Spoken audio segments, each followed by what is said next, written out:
নমস্কার, আমি অদিতি। শুরু করছি উত্তরের সংবাদ। বিস্তারিত সংবাদে যাব, কিন্তু তার আগে চোখ রাখবো শুক্রবারের বিশেষ সংবাদে। সবুজায়নের লক্ষ্যে 31শে মার্চের বিধ্বংসী ঝড়ে ময়নাগুড়ির ক্ষতিগ্রস্ত এলাকাগুলিতে 1000 বৃক্ষরোপণ কর্মসূচি রামমোহন রায় ফ্যান্স ক্লাব নামক স্বেচ্ছাসেবী সংগঠনের। অযোধ্যার রাম মন্দির দর্শনের ইচ্ছে পূরণ হতে চলেছে হাজার মানুষের। আগামী জুন মাসের 24 তারিখ থেকে সমস্ত রকম নিরাপত্তা ব্যবস্থার সাথে রামলাল প্যাকেজ ট্যুর নিয়ে আসছে ভারতীয় রেলের IRCTC কর্তৃপক্ষ।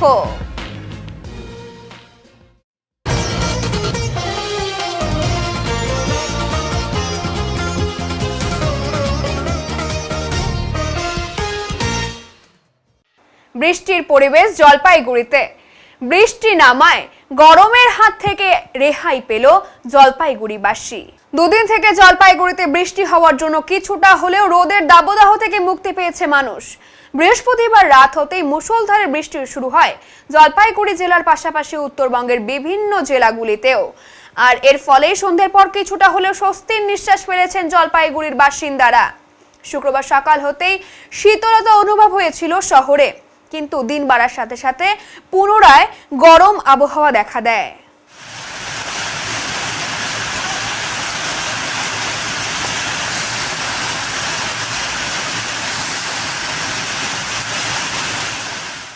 কয়েকদিন লাগাতার পাহাড়ে বৃষ্টি হওয়ার দরুন তিস্তা নদীতে জল বেড়েছিল, কিন্তু পুনরায় আবার তিস্তা নদীর জল কমেছে তিস্তা নদীতে জলের পরিমাণ। উত্তরের জলপাইগুড়িতে মেঘলা আকাশ। গত কয়েকদিনে পাহাড় এবং সমতলের ভারী বৃষ্টির কারণে তিস্তা নদীর জল বেড়ে যায়। তবে শুক্রবার সকালে জলপাইগুড়ির তিস্তা নদীর জল কিছুটা হলেও কমে। তবে ভারী বৃষ্টির পূর্বাভাস জলপাইগুড়ি, দার্জিলিং, কোচবিহার সহ পার্শ্ববর্তী জেলাগুলোতেও। এদিন সকাল থেকে জলের পরিমাণ অনেকটাই কমেছে, ফলে কিছুটা হলেও স্বস্তির নিঃশ্বাস ফেলেছেন নদীর আশেপাশে বসবাসকারী সাধারণ মানুষরা। কোথায় গেলেন? তিস্তায় জল দেখলেন? হ্যাঁ, জল দেখলাম। কেমন হয়েছে তিস্তার জল? জল এখন কম আছে, চিন্তাটা কম আছে এখন আর কি। দুদিন থেকে যা জল ছিল তা থেকে কম আছে, কম হয়েছে। মাথা থেকে চিন্তা নেমেছে। হ্যাঁ। কি নাম বললেন আপনার? হ্যাঁ, বললাম। কোথায় বাড়ি? বাড়ি। বর্ষার আগে জলপাইগুড়িতে 1 জুন থেকে খুলে যাচ্ছে সেচ দপ্তরের কন্ট্রোল রুম। আগামী 31শে অক্টোবর পর্যন্ত খোলা থাকবে সেচ দপ্তরের কন্ট্রোল রুম বলে জানালেন উত্তর পূর্ব সেচ এবং জল দপ্তরের আধিকারিক তথা মুখ্য বাস্তুকার কৃষ্ণেন্দু ভৌমিক। আবহাওয়া দপ্তরের পূর্বাভাস অনুযায়ী ইতিমধ্যে পাহাড় এবং সমতলের জলপাইগুড়ি জেলাতে বৃষ্টিপাত শুরু হয়েছে। বন্যা পরিস্থিতি এবং নদীগুলির জলস্ফীতি পর্যবেক্ষণ এবং গুরুত্বপূর্ণ ব্যবস্থা গ্রহণের জন্য প্রতি বছরের মতো সেচ দপ্তরের কন্ট্রোল রুম খুলে যাচ্ছে জলপাইগুড়িতে। বর্ষায় বন্যা পরিস্থিতি মোকাবিলা সহ যে কোনো ধরনের বিপদ এড়াতে প্রস্তুত সেচ দপ্তর বলে জানালেন সেচ দপ্তরের আধিকারিক। ইতিমধ্যেই উত্তর সিকিমে ভারী বৃষ্টির কারণে তিস্তা নদীর জলস্তর বৃদ্ধি পেয়েছে। তিস্তা, জলঢাকা, ডায়না সহ বিভিন্ন পাহাড়ি নদীগুলির গতি এবং জলস্ফীতির ওপর কন্ট্রোল রুম থেকে নজরদারি করে প্রয়োজনীয় ব্যবস্থা গ্রহণ করা হবে বলে জানা গিয়েছে। আমাদের কাল থেকে খুলবে 1 জুন, অ্যাজ ইউজুয়াল, অন্য বছরও তাই হয়। 31শে অক্টোবর অবধি আমরা রাখি, তাই তো? 31শে অক্টোবর অবধি আমরা রাখি। এবার আগে পিছে হয় অনেক সময়, যদি মৌসুম উদ্র হয়ে যায় তখন আমরা একটু আগে বন্ধ করতে পারি, আবার একটু কন্টিনিউ করতে পারি। কি নাম্বার থাকছে সেই কন্ট্রোল রুমে, যে কেউ যদি যোগাযোগ করে? নাম্বারগুলো আছে, আমি পরে দিচ্ছি। ঠিক আছে স্যার। আর তিস্তা অথবা জলঢাকা যে নদীগুলো রয়েছে সেই নদীর পরিস্থিতি কি রয়েছে বর্তমানে? কেবলই বর্ষা শুরু হয়েছে, সেরকম কোনো উদ্বেগজনক কিছু নেই এই মুহূর্তে। উদ্বেগজনক কিছু নেই, কেবলই তো বর্ষা শুরু হয়েছে। অনেক নদীতে এখনো জল খুঁজে পাওয়া যাচ্ছে না। যেভাবে ড্রাই ছিল 1.5 মাস ধরে, সমস্ত জল ওর বক্ষে চুষে নিয়েছে। তো ধীরে ধীরে বুঝতে পারবো পরিস্থিতি। আদারওয়াইজ আমাদের নজরে আছে। আপনারা প্রস্তুত? এই সব রকম আমরা প্রস্তুত, আমাদের সমস্ত কাজ চলছে। বিভিন্ন গত বছরে যে সমস্ত ভাঙন টাঙন হয়েছিল সেই সব কাজ চলছে। একটু ইলেকশনের জন্য আমাদের মন্থর হয়ে গেছে, লেবাররা ভোট দিতে গেছে, আমাদের স্টাফেদের সব ডিউটি পড়ে গেছিলো ইত্যাদি। একটু তো হয়েছে, বিভিন্ন রকমের রেস্ট্রিকশন, বোল্ডার মুভমেন্ট, বিভিন্ন রাস্তায় বিভিন্ন ধরনের রেস্ট্রিকশন ছিল না, সবই তো জানো তোমরা। চিকিৎসা করাতে বাড়ির লোক বাইরে গিয়েছে, আর এরই সুযোগে বাড়িতে দুঃসাহসিক চুরি করলো চোরের দল। দুঃসাহসিকভাবে চুরির ঘটনা ঘটল মালবাজার মহকুমার চালসা সংলগ্ন মঙ্গলবাড়ি এলাকায়। আনুমানিক 3 লক্ষ টাকার সোনা সহ 50,000 টাকা নগদ নিয়ে চম্পট দিল চোরের দল। জানা যায় গতকাল সকালে প্রিয়া চক্রবর্তী শাশুড়ি মায়ের চোখের অস্ত্রোপচারের জন্য স্বামী এবং শাশুড়ি মা এবং বাচ্চাকে নিয়ে শিলিগুড়িতে যান। চোখে অস্ত্রোপচার হবে বলে শাশুড়ি মায়ের শরীরে থাকা সব সোনার গয়না বাড়ির আলমারিতে রেখে যান। গতকাল সন্ধ্যায় চিকিৎসা করিয়ে যখন ওনারা বাড়িতে এসে দেখেন শাশুড়ির শোবার রুমের একটি জানালা খোলা ও বাড়ির পেছনের দরজা খোলা ছিল। এদিন সকালে আলমারি খুলে দেখে লকারের ভেতরে থাকা সোনা গহনা নেই এবং 50,000 টাকাও নেই। দিনের বেলায় চুরির এই ঘটনায় চাঞ্চল্য ছড়িয়ে পড়েছে গোটা এলাকায়। পুলিশের ভূমিকা নিয়েও প্রশ্ন উঠছে। বাড়ির মালিক প্রিয়া চক্রবর্তী জানান, বাড়িতে কেউ না থাকার কারণে দিনের বেলায় বাড়ি থেকে সমস্ত সোনা এবং টাকা চুরি হয়ে গেছে। পুলিশের কাছে অভিযোগ জানানো হয়েছে। পুলিশ যাতে দ্রুত চুরি হওয়া জিনিসগুলো উদ্ধার করে এই আবেদন তিনি জানিয়েছেন। শাশুড়িমার অপারেশন ছিল, তো অপারেশনের জন্য সকাল 9টা থেকে আমরা বাড়ি থেকে বেরিয়েছিলাম, এসেছি বিকেল 5টার সময়। তো এসে দেখি যখন এসে আসছিলাম তখন এসে কিছু বুঝতে পারিনি। তো আজকে সকালবেলা আমার শাশুড়ি মা যেহেতু যাবে অপারেশন আবার যাবে চেক আপ করতে, তাই মা হচ্ছে আলমারি খুলে গয়না গলার চেন আর কানের বের করতে গিয়ে দেখে কিচ্ছু নেই আলমারিতে। মার ঘরেও কিছু নেই, আমার ঘরে আলমারি খুলেও দেখি যতটুকু ছিল সব নিয়ে গেছে। আর আমরা বাড়িতে এসে দেখি দরজা জানলা সব খোলা ছিল। আচ্ছা, কালকে সকালে আপনারা গিয়েছিলেন? হ্যাঁ, আমরা কালকে সকালে গেছিলাম। আবার রাতে ফিরে এসেছেন? হ্যাঁ, সন্ধ্যা 5টার দিকে ফিরে এসেছেন। আচ্ছা, মানে এই ঘটনাটা দিনেই ঘটনা? হ্যাঁ। তো আজকে সকালে আপনারা দেখতে পারলেন? হ্যাঁ, আজকে সকালে মা আলমারি খুলে দেখি কিছু নেই। এমনি টাকা পয়সা কি? টাকা পয়সা 50,000 টাকার মতো ছিল। টাকা বের করে এমনি সোনা গয়না কত টাকা, আনুমানিক কত টাকা হতে পারে? কত টাকা 3-4 লাখ টাকা হবে। 3-4 লাখ টাকা সোনা। এখন কি পুলিশে এফআইআর করেছেন? হ্যাঁ, এফআইআর করতে গেছে আমার হাজবেন্ড। আপনার নাম? আমার নাম প্রিয়া চক্রবর্তী। বাড়িতে কে কে থাকেন? বাড়িতে আমি, আমার শাশুড়ি মা, আমার হাজবেন্ড, আমার একটা ছেলে আছে। কোন জায়গায় বাড়ি? বাড়ি চালসা মঙ্গল। জলপাইগুড়ি শহরকে যানজট মুক্ত রাখতে পুলিশের পক্ষ থেকে করা হচ্ছে টোটো নিয়ন্ত্রণের কাজ। জলপাইগুড়ি শহরকে যানজট মুক্ত রাখার পাশাপাশি জলপাইগুড়ি শহরের বিভিন্ন জায়গায় টোটো বেড়ে গেছে লাগাম ছাড়া। আর তাই এদিন প্রসন্নদেব মহাবিদ্যালয়ের আশেপাশে অতিরিক্ত টোটো এক জায়গায় থাকার জন্য যানজট পরিস্থিতি তৈরি হয় রোজই। এর ফলে ওই এলাকার সাধারণ মানুষের চলাচল একেবারেই অসুবিধার মধ্যে পড়তে হয়। তাই এদিন টোটোদের নিয়ন্ত্রণ করার জন্য টোটো চালকদের বুঝিয়ে এক জায়গায় থাকতে বলা হয়েছিল, যাতে কোনো ধরনের যানজট পরিস্থিতি তৈরি না হয়। পুলিশের পক্ষ থেকে সঠিক পথ দিয়ে চলাচল করতে বলা হয়েছিল টোটো চালকদের।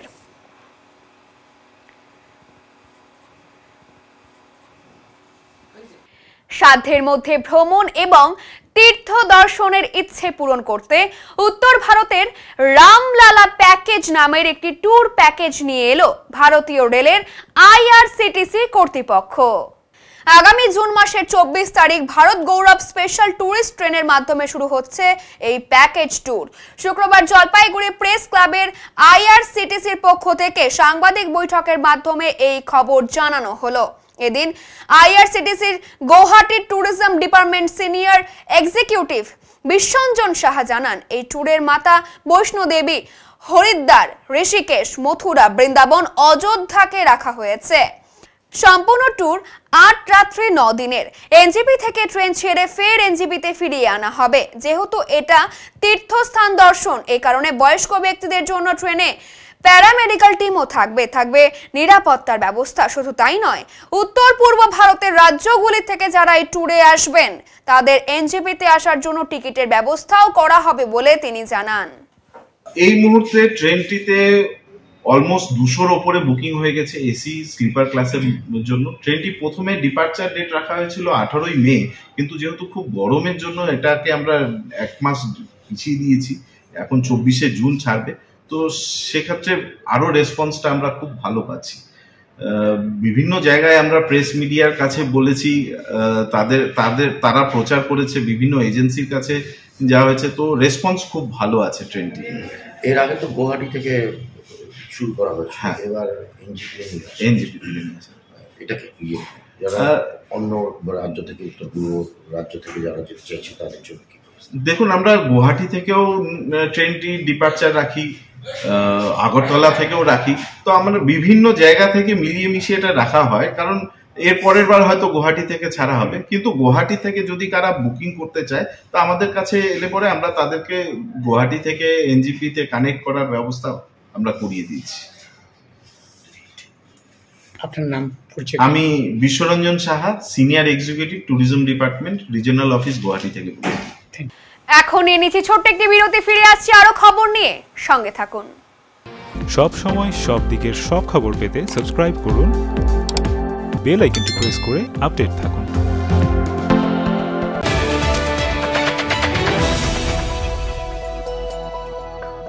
আপনার শহরে প্রসিদ্ধ লৌহ বিপণী কেএস আয়রন হাউসের তরফে সকলকে জানাই প্রীতি ও শুভেচ্ছা। এখানে আপনি পাবেন নামি দামি ব্র্যান্ডের সকল প্রকার লৌহ সামগ্রীর বিপুল সম্ভার। এখানে পাবেন square pipe, round pipe, angles, square bar, পাতি, শীট, টিনের বিভিন্ন আইটেম। এছাড়াও রয়েছে all type of grill and আলমারি ফ্যাক্টরি আইটেম। প্রতিষ্ঠিত মার্বেল ব্যবসায়ী দীপেন্দ্র চক্রবর্তী ও তার সহধর্মিনী মৌসুমী চক্রবর্তীর কেএস আয়রন হাউসে প্রতিটি জিনিসই পাবেন রিজনেবল প্রাইসে। তাই এবার আর বাইরে ছুটতে হবে না আপনাদের। লোহা ও লৌহজাত সামগ্রী সুলভ মূল্যে কিনতে তাই আজই আসুন। আমাদের ঠিকানা কেএস আয়রন হাউস, 4 নম্বর ঘুমটি, জলপাইগুড়ি।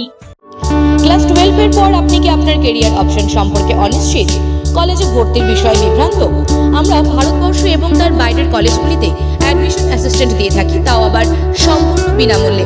তাই দেরি না করে অতি সত্বর যোগাযোগ করুন জলপাইগুড়ির একমাত্র ক্যারিয়ার কাউন্সিলিং সেন্টার ড্রিমস এডটেকের সাথে।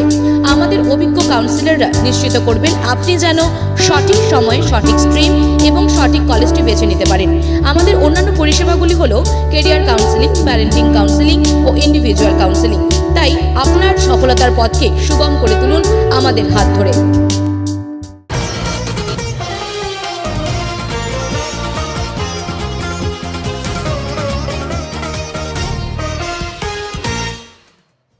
শুক্রবার শিলিগুড়িতে পানীয় জলের সংকট মেটাতে পথে নামল শিলিগুড়ি জলপাইগুড়ি উন্নয়ন পর্ষদ।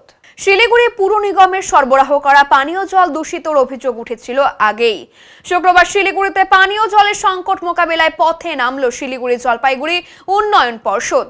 পর্ষদের চেয়ারম্যান সৌরভ চক্রবর্তী নিজেই এদিন শিলিগুড়ির বিভিন্ন অঞ্চলে ক্যাম্প করে পানীয় জল বিলি করেন। শিলিগুড়ি জলপাইগুড়ি উন্নয়ন পর্ষদের বিভিন্ন বাজার তথা সাধারণ মানুষের হাতে পিএইচির পানীয় জল তুলে দেওয়া হয় বলে জানা গিয়েছে।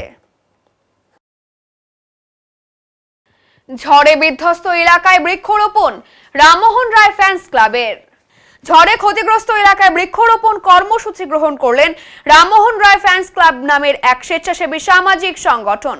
শুক্রবার ময়নাগুড়ি ব্লকের ঝড়ে ক্ষতিগ্রস্ত বার্নিশ, পুটিমারি এবং ধর্মপুর এলাকায় এই বৃক্ষরোপণ কর্মসূচি করা হয়। এদিন মোট 1000 চারাগাছ রোপণ করা হয় এবং নেট দিয়ে ঘিরে দেওয়া হয়। এদিনের এই কর্মসূচিতে উপস্থিত ছিলেন বিশিষ্ট সমাজসেবী রামমোহন রায়, সমাজসেবী কল্যাণী তরফদার, সমাজসেবী মনোজ দেবনাথ, বাদল তরফদার, ধর্মরাজ রায় সহ প্রমুখরা।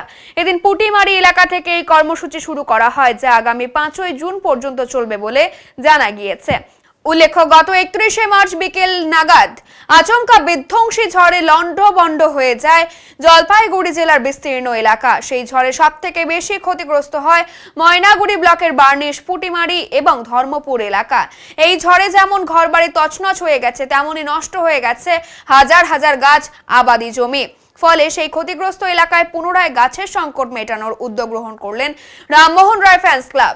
সবুজায়নের লক্ষ্যে এই কর্মসূচি বলেই জানিয়েছেন সংগঠনের সদস্যরা। এদিন প্রায় 1000 চারাগাছ রোপণ করা হয়। এদিন মূলত মেহগনি, টুন, বিভিন্ন ফলের গাছ সহ মূল্যবান চারাগাছ রোপণ করা হয়। এই কর্মসূচিতে এদিন অংশ নেন ময়নাগুড়ির বিশিষ্ট সঙ্গীত শিল্পী শুভঙ্কর চক্রবর্তী। তার নিজের গাওয়া গাছ নিয়ে একটি বিখ্যাত গান গেয়ে সচেতনতার বার্তা দেন তিনি। সংগঠন সূত্রে জানা গিয়েছে, শুক্রবার থেকে আগামী 5ই জুন পর্যন্ত এই কর্মসূচি লাগাতার চলবে এবং সংগঠনের দাবি গোটা ক্ষতিগ্রস্ত এলাকাকে এই বৃক্ষরোপণ করা হবে। বিশ্ব পরিবেশ দিবস উপলক্ষে 5ই জুন বৃক্ষরোপণ কর্মসূচির পাশাপাশি চারা গাছও বিতরণ করা হবে। দিদি, ঝড় বিধ্বস্ত এলাকায় রামমোহন রায় ফ্যান্স ক্লাবের পক্ষ থেকে আজকে বৃক্ষরোপণ কর্মসূচি করা হচ্ছে, কি মনে করছেন, কি বলবেন তাদের? আমি রামমোহন রায়কে প্রথমেই ধন্যবাদ জানাবো। আমাদের বার্নির অঞ্চল, আমি বার্নির অঞ্চলের প্রধান। আমার এলাকায় এই বিধ্বংস যে ইসের মধ্যে দিয়ে উনি যে উদ্যোগটা নিয়েছেন তার জন্য অনেক ধন্যবাদ এবং এটা খুব ভালো কাজ। আমি তাকে স্যালুট জানাই। আপনাকেও দেখা গেল এই কর্মসূচিতে সামিল হতে, আপনি নিজে বৃক্ষরোপণ করলেন, কেমন লাগছে? খুবই ভালো লাগছে। এরকম কাজ করতে ভালোই বাসি এবং আমি সাধারণ পাবলিক বা জনগণের জন্যই আমি এবং জনগণের সাথে যে কোনো কাজ করতে আমি খুবই আগ্রহী। নমস্কার, আমরা আজকে রামমোহন রায় ফ্রেন্ডস ক্লাব থেকে এখানে এসে এই পুটিমারি বার্নিশ এলাকায় এসে উপস্থিত হয়েছি। আমাদের আসল উদ্দেশ্য হলো গাছ অর্থাৎ বৃক্ষরোপণ করা। কারণ 31শে মার্চ থেকে শুরু করে যে এখানে যে ঝড়ে বিধ্বস্ত যে জায়গাগুলো রয়েছে, এখানে বার্নিশ সাথে পুটিমারি আরও বড় কামাল, এই সমস্ত এরিয়াগুলোতে আমরা একটা টার্গেট রেখেছি যে 5000-এর মতো প্রায় আমরা গাছ লাগাবো। তো কর্মসূচিটা আমরা আজকে থেকে শুরু করলাম, আর আগামী 5 জুন পর্যন্ত আমরা এই কর্মসূচিটা চালাবো। সেদিন আমাদের প্রোগ্রাম শেষ করব আর কি। তো আমাদের উদ্দেশ্যই হলো যে এই যে ঝড়ে যে এত গাছ নষ্ট হয়ে গেছে, সেটা অনেক বাড়ির বা রাস্তাঘাটের অনেক গাছ নষ্ট হওয়াতে জনসংখ্যা হিসাবে গাছের পরিমাণ খুবই কম। তো আমাদের উদ্দেশ্যই এটাই যে আজকে আমরা গাছ লাগাচ্ছি, আজকের থেকে শুরু করলাম। আমরা রামমোহন রায় ফ্রেন্ডস ক্লাব থেকে এসেছি আমরা সবাই। আর গত কতগুলো চারা গাছ লাগালেন আজকে? আমরা 1000 চারা গাছ লাগালাম। কালকেও আবার চলবে আমাদের কর্মসূচি, কালকেও চলবে। মানে 5 জুন অবধি আপনাদের এই কর্মসূচি চলবে? হ্যাঁ। পুরো ক্ষতিগ্রস্ত এলাকাতেই কি লাগাবেন আপনারা? হ্যাঁ, অবশ্যই, একদম। আমাদের টার্গেট হচ্ছিল যে সমস্ত এলাকাগুলোতে বেশি ক্ষতি হয়েছে আর কি, সেখানে অবশ্যই। তার সাথে সবাই খুব নিজে আগ্রহ করে এসছে, সবাই এগিয়ে আসছে। পাড়ার যে মানুষজন আছে তারা সবাই এসে আমাদের কাছ থেকে গাছ নিয়ে যাচ্ছে। তারা নিজেরা বাড়িতেও কিছু গাছ লাগাবে, নিজের দায়িত্ব সহকারে নিয়ে যাচ্ছে। আপনার নাম? আমার নাম কণিকা রায়। আপনি? আমি রামমোহন রায় ফ্রেন্ডস ক্লাবের সম্পাদিকা। বর্তমানে আমদানি বেশি থাকায় 11 টাকা কেজি দরে পাইকারি হিসাবে টমেটো বিক্রি হচ্ছে হলদিবাড়ি বাজারে। অর্থাৎ যথেষ্ট আমদানি যেমন বাজারে রয়েছে, চাহিদাও মোটামুটি রয়েছে। তবে 11 টাকা কেজি টমেটো বিক্রি করে খুশি চাষিরাও। স্থানীয় টমেটো চাষি বিনয় রায় বলেন, অন্যান্য বছরের তুলনায় এবছর সিজনের শুরুতেই টমেটোতে ভালো দাম পাওয়া গেছে। বর্তমানে যা দাম রয়েছে এবং জমিতে ভালো ফলন থাকার কারণে আমরা লাভবান হতে পারবো। এই মুহূর্তে জমিতে যা ফলন রয়েছে তাতে আরো 15 থেকে 20 দিন বিক্রি করা সম্ভব হবে। এমন বাজার থাকলে অনেকটাই অর্থ সঞ্চয় করতে পারবে বলে তিনি জানান। কতগুলো টমেটো যাচ্ছে বাজারে আজকে? ধরো 25-26 মন আছে আমার ভ্যানে। আচ্ছা, বলছিলাম এটা কোন হাটে যাবে? এটা হলদিবাড়ি, হলদিবাড়ি বাজার যাবে। আপনি কোথায় বাড়ি আপনার? টমেটো কোথায় চাষ করেছেন? আমরা ঝাকুয়াপাড়া, পশ্চিম ঝাকুয়াপাড়া। আচ্ছা, বলছিলাম এই যে টমেটো এই মুহূর্তে বিক্রি করেছেন, কত করে বাজারে দাম যাচ্ছে? কোনো দিন দিয়েছি 400, কোনো দিন দিয়েছি 500, কোনো দিন দিয়েছি 350। আচ্ছা, এখন কতটা রয়েছে? 500 টাকা মনে এখন? হ্যাঁ, 500 কাছাকাছি আছে। 500 কাছাকাছি। বলছিলাম দাম কি আরো বাড়বে? আশা তো আছে বাড়বে। বলছিলাম যা ফলন রয়েছে জমিতে কতদিন বিক্রি করতে পারবেন? আর ধরো আরো 15-20 দিন। 15-20 দিন আর বিক্রি করতে পারবেন জমির টমেটো? হ্যাঁ, বৃষ্টি না হয় আর কি। বৃষ্টি না হলে। বলছিলাম এই মুহূর্তে কি ফলনটা ভালো রয়েছে জমিতে? হ্যাঁ, আছে, এখনো ভালো আছে। এখন কীটনাশক ব্যবহার করছেন? হ্যাঁ, করতেছি। বলছেন এই যে বাজারটা রয়েছে তাতে তো এই বাজারে এই দামে টমেটো বিক্রি করলে লাভবান হতে পারবেন? হ্যাঁ, হবে, লাভবান হবে তো। লাভবান হবে। বললাম অন্যান্য বছর যখন টমেটো বাজারে মানুষ ফেলে দিয়ে আসছে, এই বছর তো শুরু থেকেই টমেটো একটা ভালো। এবার তো শুরু থেকেই টমেটো ভালো পয়সা পাইছে গৃহস্থ। আচ্ছা, মানে আরো পয়সা পাবেন এই মুহূর্তে? আশা আছে।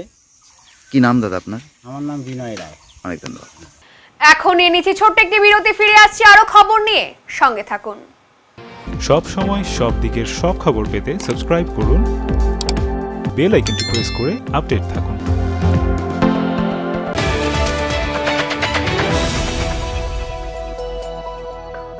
আপনাদের বিশ্বস্ত বস্ত্র প্রতিষ্ঠান দিনবাজার মদনলাল ব্রিজমোহন নিয়ে এসেছে হোম ফার্নিশিং এর এক্সক্লুসিভ শোরুম বেঙ্গল ফার্নিশিং। এখানে পাবেন আকর্ষণীয় মন মাতানো রেডিমেড পর্দা, পর্দার কাপড়, সোফার কাপড়, bedsheet, bed cover, towel, carpet, ডোহার, ব্লাইন্ডস, ওয়ালপেপার, কুইলস, ব্ল্যাঙ্কেট এবং অন্যান্য হোম ফার্নিশিং এর বিপুল সম্ভার। তাই আজই আসুন আমাদের নতুন শোরুমে। আমাদের ঠিকানা বেঙ্গল ফার্নিশিং, উকিলপাড়া, নেয়ার ডমিনোজ, জলপাইগুড়ি। যোগাযোগ করুন 9733355575 এই নম্বরে।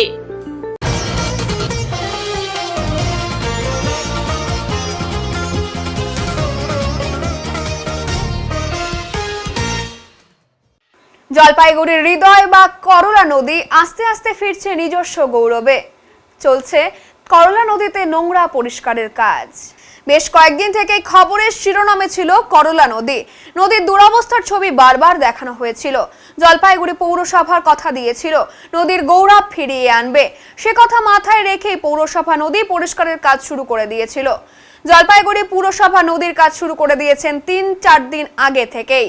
এখন নদীর হাল মোটামুটি পরিষ্কার পরিচ্ছন্ন। জলপাইগুড়ি পুরসভা জানিয়েছে নদী সংস্কারের কাজ তারা শুরু করে দিয়েছে ঠিকই, কিন্তু নদীর বাকি কাজ অন্য কোনো দপ্তর এগিয়ে আসলে তাদের পক্ষে ভালো হবে। কারণ জলপাইগুড়ি পৌরসভার সীমিত ক্ষমতা, তাই এত বড় নদীর কাজ তাদের নিয়ন্ত্রণ করা সম্ভব নয়। তবে এখন জলপাইগুড়ি করলা নদীর হাল আস্তে আস্তে ফিরছে। এখন জেসিবি দিয়েও নৌকা এনে নদী সংস্কারের কাজ শুরু করে দিয়েছে। কাজ হওয়ায় খুশি প্রকাশ করেছে অনেক মানুষই। এর আগে তো একটা দারুণ দূষণের পরিবেশ তৈরি হয়েছিল, এটা নিয়ে কি বলবেন? হ্যাঁ, জলপাইগুড়ি বাসী হিসাবে তো করলা নদীর প্রতি আমাদের একটা দুর্বলতা আছে। এইটা পরিষ্কার করা খুব জরুরি। এটা জলপাইগুড়ির বাসীর একটা দীর্ঘদিনের দাবি। শুনলাম যেরকম পৌরসভা এটা হাত দিয়েছে, এটা হলে অন্ততপক্ষে পরিবেশ দূষণ, সেই সাথে সাথে যে সেখানে যে যে মাছ টাছ ইত্যাদি যেগুলো আছে, সেখানে যে পাখি, এদের প্রকৃতির দিক থেকে এটা ভালো হবে বলে মনে করি। তবে এটা দ্রুত সংস্কার করা খুব জরুরি এবং প্রতি বছরই এটা করা উচিত। মানে এখন আপাতত কচুরিপানা সরানোর কাজ চলছে। এখন কচুরিপানার সরানোর কাজ চলছে ঠিকই, এটা প্রতি বছর এটা নিয়ম করে করা উচিত বলেই আমি মনে করি। এখন আবহাওয়ার খবর।